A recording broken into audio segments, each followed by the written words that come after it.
What up, what up, what up? We are live on the Why Jesus podcast on the Why Jesus network.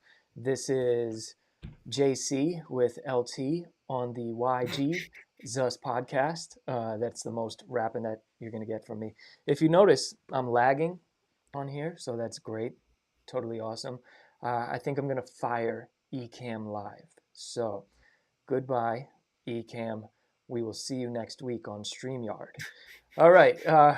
With that being said, we're going to be talking today about navigating seasons of waiting, right? As I was waiting for Ecamm to get better, and I just kept paying my Ecamm subscription. Mm. Sometimes, We all go through tribulations. yeah, You yeah. know. But no, I'm just being sarcastic here. We got LT. LT, how you doing? Doing good, doing good. Yeah, I'm always excited to be here, as you can tell by my demeanor that you like to make comments about. The most excited person to ever Always grace excited. the stage of the It Why actually Jesus takes a lot of podcast. self-control to maintain the level of excitement I always have inside of me. It's just great self-control I have. Yeah. Well, that is a fruit of the spirit. So there you Exactly. go. I know. That's why All I right. said it. Speaking of self control, we're actually going to be talking about, as I mentioned earlier, waiting. This is one of the things that I cannot stand doing. All right. I'm from New York. So when it comes to waiting, I'll give you a prime example, two examples, right? And this is superficial stuff right here. But when I moved to Miami for a little bit, and I would order food, I I was completely mind blown at how it would take 20 minutes to make a sandwich, right? Because in New York, it's fast paced. I've worked in delis before. It's just somebody orders a bacon, egg, and cheese. It better be done in 5 minutes. Like you just got to bang it out and get it to them. Otherwise, they get impatient, right? I would be one of the people who was impatient. Now, down in Miami, it was like 20 minutes for a regular sandwich, right? So Mhm. I could not stand it. Also, then when you're like walking and people are walking really slow in front of you, lost my mind on it until I moved to Puerto Rico. Now, this was a whole different experience of patience.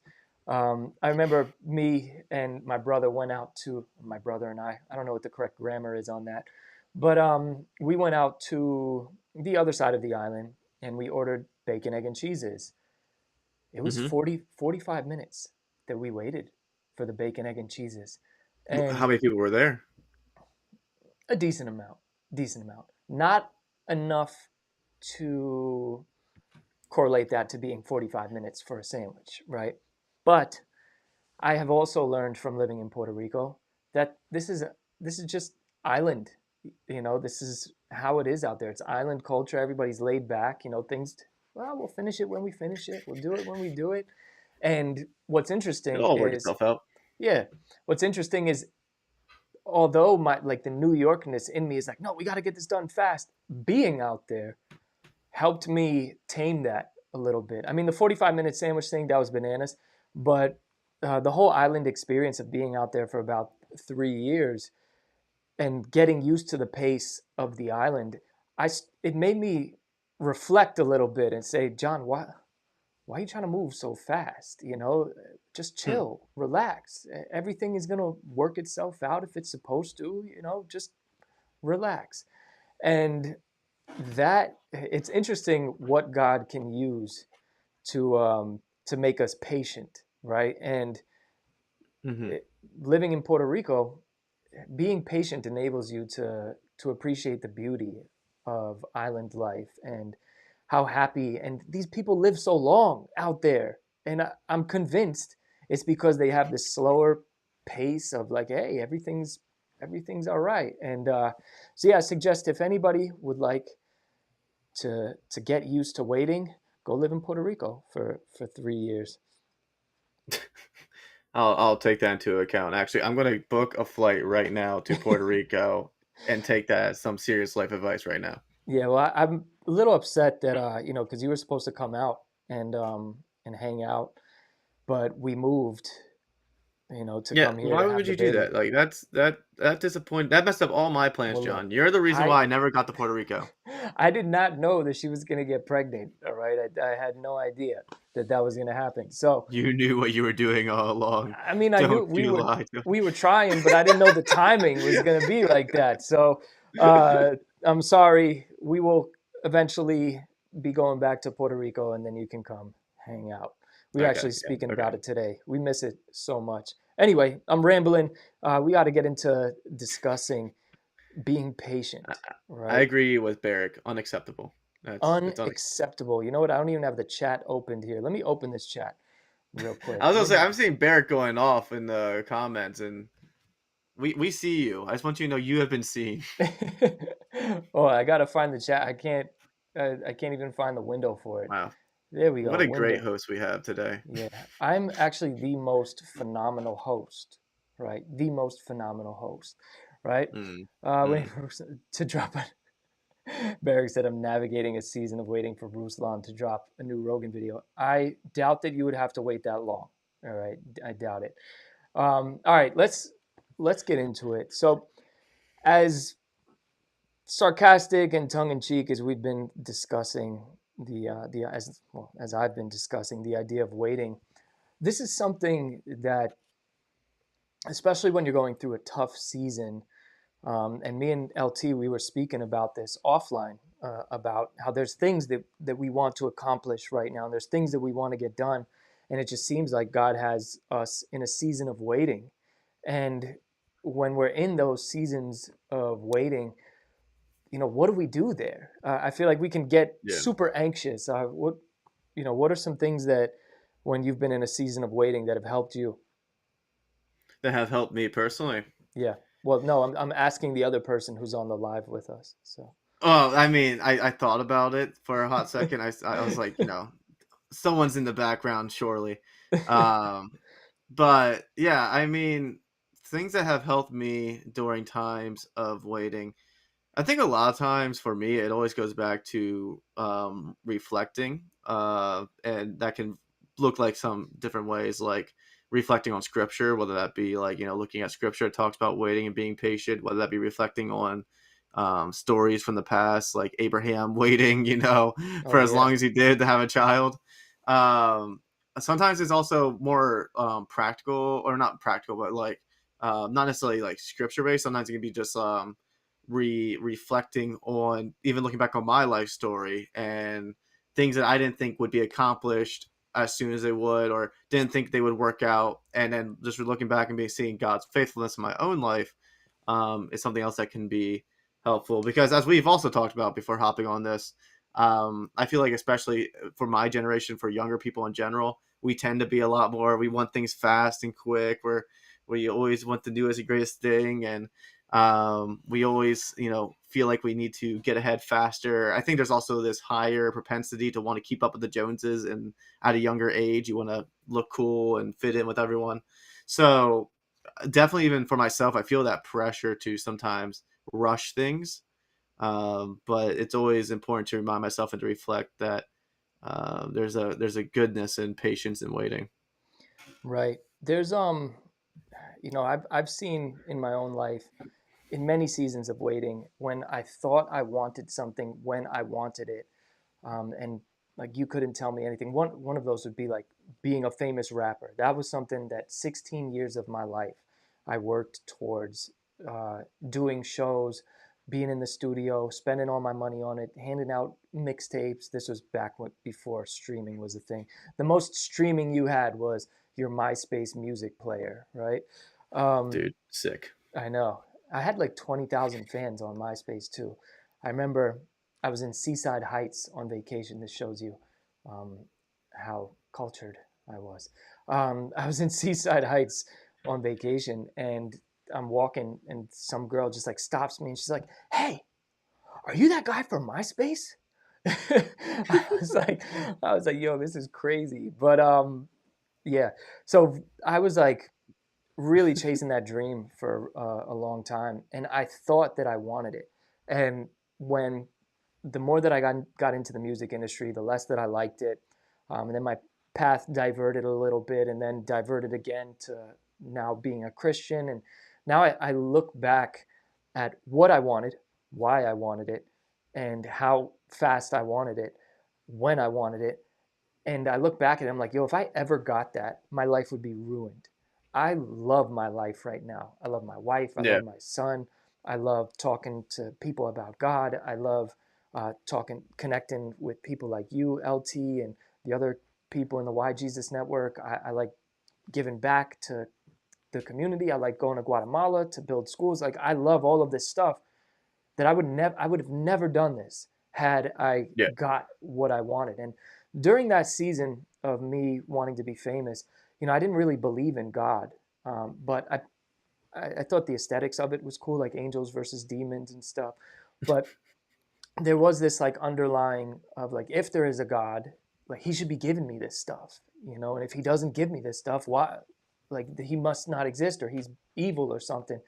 And I'm like, Yeah. man, thank God that he did not give me that, and he set me aside for what it is that I'm doing right now. And it's not like glamorous, I'm not traveling and touring the world with famous artists, and like that's not like that's glamorous quote unquote stuff. But this is so much, it's so much better. I'm so much more content. I'm so much more happy. I have less problems in my life. Yeah. Hmm. Yeah, it's actually very interesting too because I think we tell ourselves this lie as Americans, especially, but as humans in general, that the more I get, the more satisfied I'll be. But it's just not true. Like I know for myself at least, like this is on a small scale, but I remember when I was like a teenager, I got my first real job, got my first real paycheck, my first hourly wage. And I remember like coming back home and like, man, I just made like I don't even know how much money I made. I was working like 25 hours a week, but I got like I don't know several $100s in my paycheck, and I was Yeah. like, man, I'm balling. Like especially at that age, I was like 14 years old. Like I'm balling, and then I thought to myself like, yeah, okay, when I'm making X amount of dollars a year or X amount of dollars an hour, I will be satisfied. Like I'll have reached that. It's, easy to say, I have surpassed that amount at this point in my life. And now I think to myself, well, if I'm now at this point, I find myself getting frustrated with how much I get paid. I find myself being frustrated with them, like, oh, I wish I had more. And if I would have this much, I'd be more satisfied. And I know based on past experiences with money and with other things, that's just not true. So it's just interesting when I'm like, I know we're going to be talking about James a little bit later, but there's this idea in James about being content with what you have, being content and being satisfied. There's even the Proverbs about God, like this prayer in the end of Proverbs where it talks about give me enough so I'm not like starving, but prevent me from excessive wealth, so I don't grow proudful and like leave you. So there's this idea of maintaining contentment um, through spiritual discipline, essentially. Right. You also find that in Philippians chapter 4, where Paul is talking about how he's learned to be content with much and content with little, and that he can do all things through Christ who Yeah. strengthens us. Um, huh? Because if you learn contentment, no matter what phase in life you are, you will always have a sense of peace in your life. You always have a sense of joy in your life. But if you feel like you always need more to be satisfied, that's what leads to addictive behavior. That's what leads to this never-ending consumerism, and that's what leads to frustration and disappointment because you told yourself, "I always need to consume more to bring myself happiness, and if I'm not able to consume more, then I won't be happy." And the problem with always needing to consume more is that that's you'll never be able to have enough money or have enough stuff to make yourself happy because you'll always need more and more and more. And the law of math, the law of psychology says that you don't have enough to give to get. Mm. Yeah, I think what you're saying there about contentment, being content, I think gets the most difficult when you're in a season of waiting, right? Yeah. Because if you are, let's say you're just in the zone doing something that you love, and even if you're being ambitious in that, which would not be essentially being content, right? You're content in your life because you're in motion, because you're doing the things. Like you really can't focus on the feeling of waiting because you're in motion, right? Yeah. But being content when it's like silent, you know what I'm talking about? Where it's like you've worked on something and you've done something, and then it's like, okay, like where's the where's the explosion? Where's the, it's like if you light the end of the TNT and then you like run behind the wall, Yeah. and then you're like you got your hands over your ears and you're like waiting for the explosion, and then nothing happens. You're just like, then you're tempted to then go look at the TNT. But if you go do that, what if it like blows up in your face, right? Yeah. Yeah. When I didn't get married till I was 36, and don't worry, Dylan. I think you'll get there before then. But I you don't know. know, At this rate, we're struggling. yeah. But that was, I in my prior Christian walk, I just dated like crazy. I did whatever. But after, even in that season, I eventually wanted to get married and have kids and stuff. But after I became a Christian, it became even more difficult because before I was a Christian, I didn't have the parameters of like, okay, she needs to love God, she needs to be working on her faith. Like I didn't have these things in my mind at all. And Hmm. then now that I'm a Christian, I'm like, oh well, now this is something extra. I got to add on to it. Like this is how I'm thinking in my mind. Yeah. But I also think about how all these other women that I was with, that I was like, oh, this is the one, I could marry this one. If I would have done that, I wouldn't be with my wife now. I wouldn't have the son that I have. I wouldn't have the Yeah. life that I have. So waiting is such a good thing. It's just so difficult when you're doing it. When you were I mean, talk, there's this. huh? Well, I mean, I just think I think the Proverbs speak a lot into this idea of hastiness leading to like bad things. So, like for instance, there's a proverb about money gained hastily leads to ruin. Yep. This idea that if you try to do quick get rich quick schemes, it's going to ruin you because Ill-gotten you gain. don't know how to actually manage money. All you gain so much money, but you didn't gain the responsibility and the skill set to actually manage the amount of money you got. Or That this was me. idea of like what? That was me. I was telling you the other day of, how I was making so much money, and because I was financially illiterate, it was going out at the same Hmm. rate that it was coming in, and sometimes faster. I wasn't, you know, I wasn't taught how to manage money. Before we got on the live, Yeah, you were speaking about how you enjoy managing money. I didn't even know what managing money was. It wasn't even a thought in my mind. I thought, oh, I get it. I spend it. I get it. I spend it. That was how I managed money. I managed to get rid of it. yeah, yeah. But I mean, it doesn't even just apply to money. It also applies to relationships. Like if you also look at the proverbs about how much it talks about a fretful woman or a quarrelsome wife or whatever, it's better for you to live on a housetop or it's better Yeah, for in you the to corner on a be in the roof. desert. Like, yeah, so like it's this whole there's this whole idea of like if you pick the wrong person to marry, it'll lead to a lot of trouble in your life, and we see that even within examples in the Bible of bad marriages. So there's this idea that you rush into relationships, if you rush into money, financial things, if you rush into even leadership roles and stuff, the anything you rush into and you try to push yourself into because you feel some sort of pressure to do so without wisdom, without prayer, without some sort of guidance there, it's going to more times than not just ruin you. Yeah, we see this too with like people who win the lottery, right? They are millionaires overnight, and just as fast as they get the money, it's gone, and then their lives are Yeah. worse. Their lives are worse Well, than. because uh, most of the time, people who win the lottery are low income people who've never had money. And also, this might sound kind of rude, but a lot of low income people are low income because they don't know how to manage money. Debt Yeah, is the one of the biggest killers in America because people rack up more than they can actually afford in debt. yeah. And part of it is ignorance, and I don't mean this like, oh, they ignorant. I was ignorant on what credit was, right? Yeah, When I was 18, I opened a bank account and like, do you want a credit card? I was like, yeah, sure. No, I'll get a credit card. Ruined my credit. Like yeah, people didn't. There's people who they'll get a credit card because when you're 18, boom, they want you. They want to get you real quick. You ruin your credit, and you like right off the jump, simply because you're unaware. yeah, You know how many stories I've heard of people where they're like, yeah, they gave me $4,000.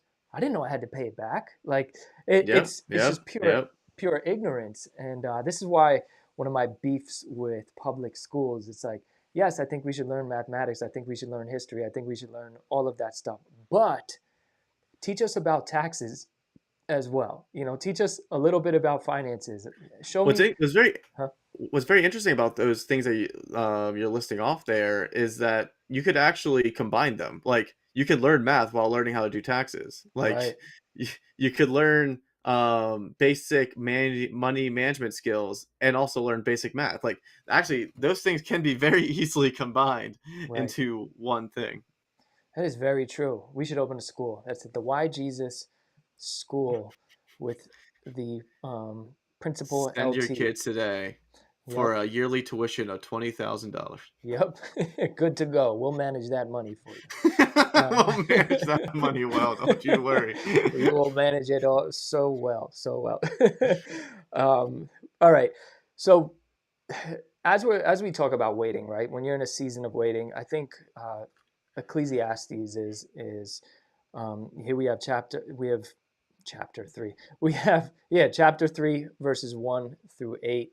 And within that you see that for everything there's a season, a time for every matter under heaven, a time to be born and a time to die, a time to plant and a time to pluck up what is planted, etc., etc. So I think one of the things that helps with waiting is realizing you're in a waiting season, right? Mhm. Like taking a step back and say, all right, God, what am I supposed to learn here in this season of waiting? I know me and my wife have went through, when we got together, we hit some challenges like really quick, and these were just like out of nowhere with some things that we were doing, and uh, through that we learned how to like really budget, really cut down on things, really hold back on spending here, and we learned that Mhm. together as a couple.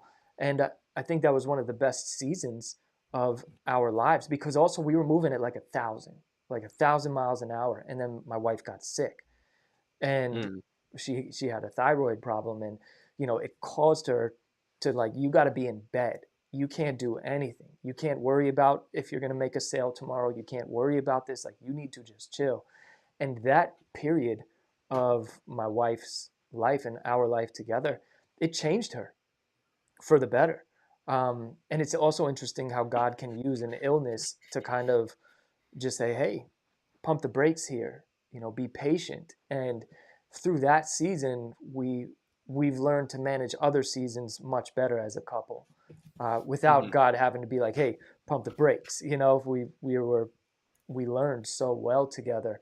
And it's also important, I think, to go through these seasons of waiting with the person that you're with, or if we're a group of people working on something, you got to go through the seasons together, so that way you all learn through that season and you can move forward to the next. Mhm. Mhm. So let's jump into James, because you were talking about this earlier and we got it on our list. This was before I was even really reading the Bible in the way that I needed to read the Bible. James chapter 1 verses 2 through 4 was like, this verse speaks to me. You know how everything you just rip it completely out of context and you just like throw it on yourself, like, this is James is speaking right to me right now. You know, This was written for me at this very moment. yes, this was him writing this letter to me, thinking of me all the He, way in the future, you he know? saw John Clash in his mind. He's like, this man. Right. But let me just read it real quick. Because even though it's not written directly to us, it is written to Christians, and therefore we can use it as a way to, we can reflect on the principles that are found within it and the truth Yeah. that is in it. So we have James chapter 1, verses 2 through 4. Count it all joy, my brothers and sisters, if you'd like, and sisters, when you meet trials of various kinds, for you know that the testing of your faith produces steadfastness. And let steadfastness have its full effect, that you may be perfect and complete, lacking nothing. Like that is, talk about good life advice right there. That was your It's, cue, LT. yeah. That was your cue. Q to spit some mad bars and That's what I was wisdom. waiting for. I was waiting for you to drop like some knowledge on us, and then it just went silent. People who are listening Well, on the I'm podcast are mauling. I'm mauling on it well. Then you got to because make it's noise. You like, got to go right? hmm, Like you got to do that. yes, this is truly deep. It's just very interesting to think because like I think we convince ourselves that like read that last part again. I'm not looking at it Yeah. right now. Um, can I enjoy? Let steadfastness have its full effect, that you may be perfect and complete, lacking nothing. Now, let's not prosperity gospel this thing and take lacking nothing as, see, that means you're going to be totally rich, perfect, and complete. Your bank account's going to be perfect. Your health is going to be perfect. That's not what he's talking about here. And when he says Yeah, yeah, perfect, you got to understand the context of this. He's not talking about you being actually perfect, like not sinful at all. That's not what he's saying here. He means complete, right? yeah. It's just it's very counterintuitive. I would say. I think it's very countercultural, very counterintuitive. This idea that if we learn to be patient and being patient in the sense that we trust in God for all things, um, we realize that we are lacking in nothing, and we realize that these physical material things that often we want, or even if it's not physical material, maybe it's some sort of spiritual struggle we're wrestling with. um, there's something to be gained from trusting and relying on the Lord for an extended period of time that brings a wholeness into our lives that I don't think we're always aware of. Like think about it. Like think about what Abraham. Like I go back to that example because like the most prevalent one. Like go think about Abraham and what type of relationship he was able to build with God through that waiting season for years on end. Long suffering produced in him a stronger faith and a stronger reliance on God than I think most people will ever have in their life because he waited like what was it 90 100 like 80 like I forget how long but years on end for the one thing that he really wanted the most. I would say probably the one thing he really wanted the most, a child, an heir. He could not have, and it was something that he it was out of his control too. Like there's some things that we can say are in our control like finances and stuff, but that was something he could not control. He had to be fully reliant on God. And we see the type of man that developed Abraham to be. The type of man that would be willing to sacrifice his child to God. The type of man that would be willing to do anything that God called him to do, like going to a foreign land, things like that. It produced in him a type of faith that can only be produced through trials and long suffering. Right. And we also have an example of what happens when you don't wait on God, right?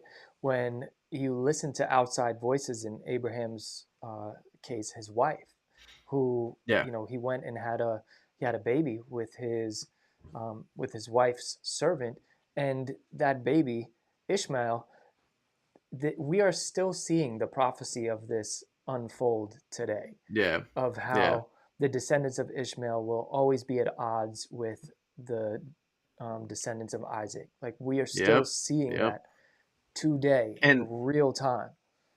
And I mean, even if you want to use a parable that Jesus used, we can also think of the prodigal son Mm, who wanted everything and immediately, and that ended up getting him into a situation where he's eating with pigs. right, And the fulfillment is actually in the Father's house. The fulfillment is actually realizing the the life we have, well, where we're at with God versus the life we think we could have if we move outside of what God wills for us at the moment. right, And the grass is always green on the other side until you end up in a pigsty. right. That ain't grass. That ain't grass. But it's so true. And every time that uh, jump before God says jump, in a sense, I always land in something that I don't want to land in. And this is something that it's childlike in a sense, right? This is what children do. You say, hey, don't do that, not right now. The worst thing you could tell a kid is not right now, because then they're like, why not right now? Like they have no concept of how it will be better if you wait. And that's how we are with God, right? We are like, Yeah, Wait, what do you mean I can't have this right now? Just another thing with my book, right? So, this was a long process, 2 years. It's actually about to be coming up on a year that it's been out. But there was a company that I was talking to that potentially wanted to publish the book and partner on it. And that waiting process was so long. And I was getting impatient. I was like, I'm just gonna put this out myself, right? That's how I was feeling. And I eventually did end up putting it out myself after they got back to me and told me that they weren't gonna move forward. But they gave me some of the best advice that I Hmm. could have received on how to tweak the book and make it better. Even the title changed because of the advice that they gave me. And I look at it like, wow, I wanted this book to be out like that so fast. And then here, I think that they're going to go for it. And if they did, that's a lot of Hmm. promotion. As far as royalties go, if we want to talk numbers, I would have made less money per book sold, but I probably would have made it on the best sellers list right off the bat just because of the reach that they had and the resources and how to get it out there. And like they had so much that they could have offered Yeah. as far as practically speaking. But um, they didn't go with me for whatever reason. And then I got to go on their TV show anyway. So because of being patient and because of also when they rejected the book and said, hey, we're not going to move forward with it, here's some advice. When they rejected it, I could have been bitter, I could have been mad or whatever. Um, but I was like, awesome, thank you so much for the advice. And now I knew after that season of waiting, I knew that it was now on my shoulders. That all right, cool. Let me go. Now I can pay for the full editing. I can pay for my own cover. I can go move forward in this, and I'm very satisfied with the end Hmm. result. Super And now John satisfied. Clash is a New York Times best-selling author, Yeah, no. number one on the chart. What are we speaking it into existence over here? Um, I declare and decree. You know what? That's probably why I'm not a bestseller because I didn't declare and decree that I was going to be. Actually, quite the opposite. You were speaking against all that I stuff in the know, book. right? I know. I didn't attract New York Times bestseller. But I'm satisfied with the outcome of the book. Would I love to be a New York Times bestseller? I don't even read the New York Times, but I would like to be an Amazon bestseller. That would be so awesome. But more importantly, because of how long it took and because of how more in depth I had to go in changing things and making it more cohesive, I the testimonies that I've gotten from people who Hmm. have enjoyed, learned from, and some of them even changed their mind about the law of attraction because of the book. I'm just Yeah. like here for it. You know what I mean? Hmm. Hmm. Yeah. So I know I just rambled a lot. So now it's your turn. Well, I was going to ask, what's something currently you would say that you're waiting on or struggling to wait for? So I've told you the main thing, which I'm not making public yet. Um, of which I'm not making public yet. But that's a really big thing that I'm praying that God opens doors Yeah. for. Yeah. But I do want that on His time as well.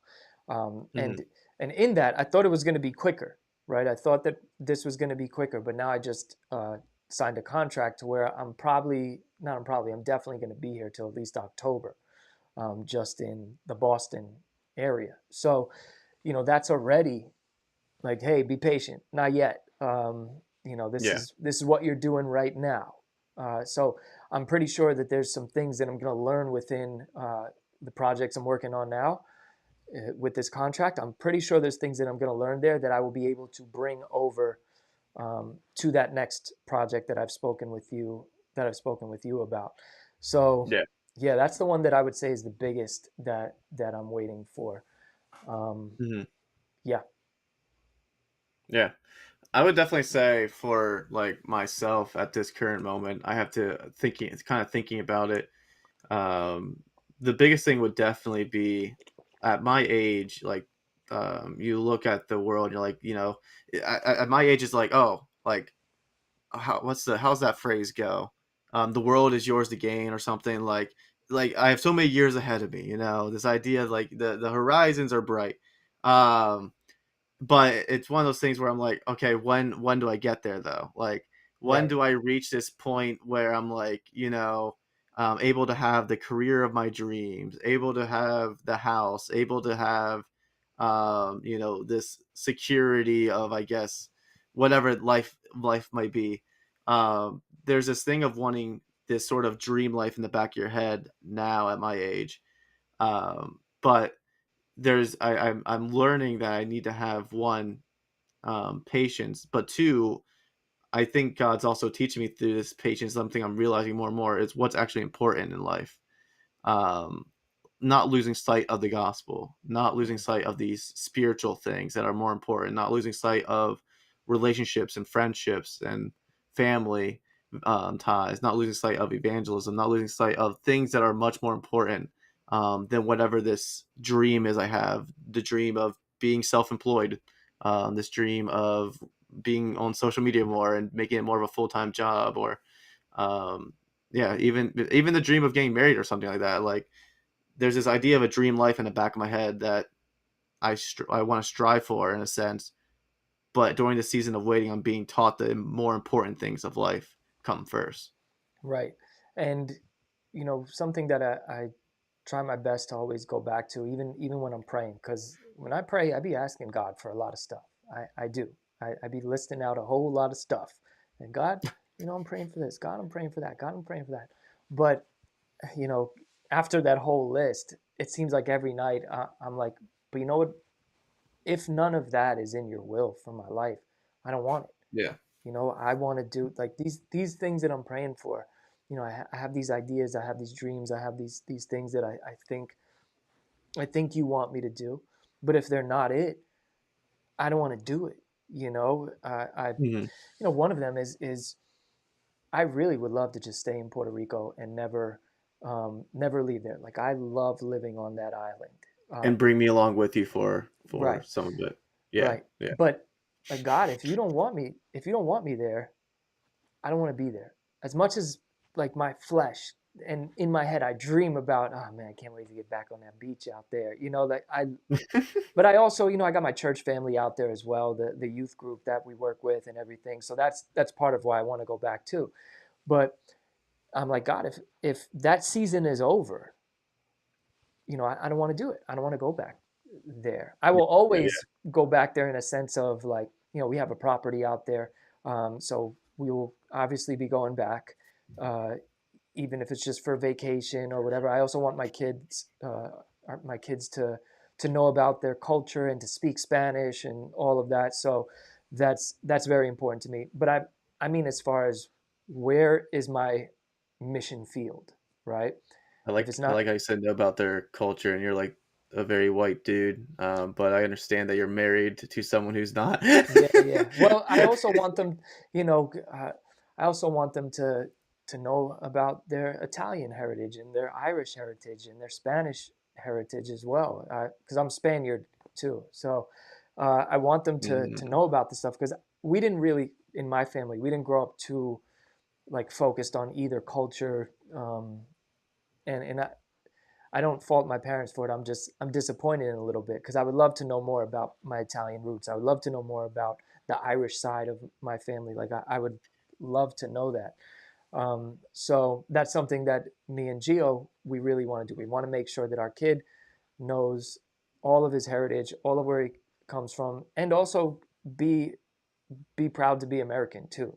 You know, it's Yeah, great that American. yeah, America. It's great that we come from those countries and everything, but we still live in an amazing country. So I want them to be well rounded in that sense. I know I just went on a tangent that's completely off topic of of whatever. So, what are some ways that we could encourage people to just see the light at the end of the tunnel uh, through seasons of waiting? I would say something for people my age. I can speak more into my generation. Would be listening to those who are older than you, which Mm. is uncool as a young 20-year-old. But Yeah. um, but listening to people who are much older, much wiser than you, who have lived life. I just know for myself, like the spiritual mentors in my life who are much older than me, or the people I look up to. When I sit down and talk with them, I'm always encouraged to be patient, always encouraged not to be hasty. They'll give me advice on life choices I'm making. And more times than not, it almost always is pretty much all the time they're correct. Um, and so I would say at my age is definitely a big part of it. It's just listening and taking advice from those who are older and wiser than you are, and finding people who are spiritually mature and stuff, but finding people who are leading a life that you wish to have down the road, that you're striving for, maybe that, or what you're waiting on is what they have, and taking the time to actually speak with them. Because at my age, um, it's definitely very possible if God is leading you a certain direction, you feel pulled a certain direction, um, you have years to grow into it. And a great first step is gaining wisdom from many counselors. So finding people with whatever it is you're waiting on, with whatever it is you're striving after, with whatever it is you think God's leading you to, finding people in that area of life who are older and wiser, who are there where you wish to be, or what you're thinking you want, or you're waiting on, and just gaining advice, gaining knowledge, gaining understanding. That can be ministry related, that can be financially related, that can be career related, that can be anything related. But finding people in those areas of life that are walking the walk, so you can walk in their footsteps. I would say that that advice carries over to people in my age range as well. You know, not that we're too far apart, but you You're know, basically you're like an old man to me. Come on, yeah, I John. know. Like, Yeah, wait aren't till you you almost get 40 here. at this point? I am. Wait till you get here, bro. I used to think this was old, and now that I'm here, I'm like, you know what? There's some old dudes out there, and I'm not one of them. So, uh, I would say that your advice carries over. We should always look towards people who have been there, done that.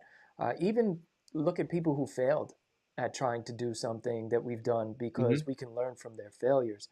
Um, And a bit, I was going to say, there's also always choosing there's actually also, it's interesting. There's also wisdom in choosing the right mentors, oh yeah, spiritual mentors, and all that stuff. Because just because someone's older than you doesn't necessarily mean they have great advice. right. Age does not equal wisdom. Now, I say age is often associated with wisdom, Hmm. because people who have more life experience than you typically have a lot of things they've learned over the years that you can gain from. So age is often associated with wisdom, but age in of itself does not equal wisdom. I know some 40-some-year-old, 50-some-year-old people, um, let's just say, who have chosen lives that are very reckless and destructive. You can learn from their mistakes, but I would not take their advice on how to live life directly. Right. I think about my pastor, Phil Morgan. He's, he's somebody that I look at his family, I look at what he's doing in life. You know, his whole family is in the church. He's like in his 60s, still fostering and adopting children, um, and just really pastoring his church and loving people as much as he can. And he does a great job at balancing everything. You know, he's always working around the church, but he still finds time to like go on vacation with his wife. You know, Hmm. he's always working on giving back to the community, but always makes sure to give back to his family, his first ministry as well.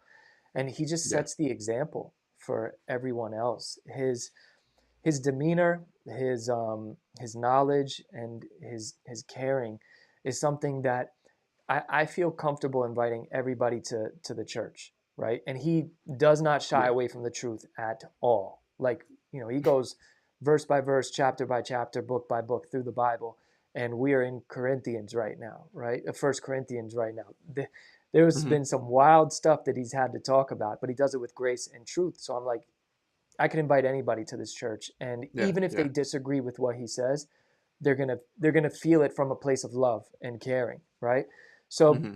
I just look at his life and I look at the way that he does things, and I'm like, man, that's I don't idolize anybody, but I take his advice like serious. That's the best Yeah. way I Yeah. could put it. The advice that he gives me, I take very seriously because he's living Hmm. the life that I would like to live. It's not glamorous, it's not Yeah. extravagant, but man, is it beautiful. Yeah, I would say definitely for myself, that's like my brother is sort of the person I would say I mentor after. Pastor, spiritually sound, has a family, and sets an example that I think is honorable and respectful, from a spiritual standpoint, from a relational standpoint, and then also from even like a financial standpoint too. He has managed money well as well throughout his life, and so just yeah, finding those people in your life that at a young age you can look up to and you can mentor out there. So when you're in those waiting periods, you have someone telling you, "No, I went through this too. No, I actually know what you're going through. No, I actually understand this. I was there. I had to go through that for a few years before I got to where I am today." Having someone that's continually encouraging you and feeding into your life when you're going through those hard times and waiting periods to reassure you that you're not crazy, to reassure you that you can keep pressing on and reassure you and also point you back to, if you are going off track, like pointing you back to where the path is, pointing you back to prayer, pointing you back to scripture. Someone who's able to walk with you through those hard times that's wise is always great. Right. I think that's great advice, and that's awesome that you have an older brother like that. I was not the best older brother for a very long time. I think I'm all right now. Definitely much better than I was, but I was, I was reckless. I was in the streets being crazy, and my brothers, they didn't follow in my footsteps in the exact way, but there were times where the way they were living was because of me, because of how I was and the reputation, quote unquote, that I had. And I look back at that, and I'm I'm guilty of leading my brothers Yeah. in the wrong direction and not being there for my sister and being a horrible son to my parents. And I'm guilty of this stuff. And so you are correct. It's so, I think it's awesome that you have an older brother that you can look to as like, hey, this guy's solid, and that's important because since you guys are so close, it enables you to have access to that advice uh, whenever you need it. Yeah, yeah. Yep. So with that being said, we're coming to the end of this, and I think one of Glad the people have been patient to wait for all this talking. yes, They've endured something today. you have been patiently waiting to the end, right? But there's a scripture in Lamentations chapter 3. It says, "The Lord is good to those who wait for him, to the soul who seeks him. It is good that one should wait quietly for the salvation of the Lord." And man, it is difficult to wait quietly I like because to wait noisily, yelling and shrieking.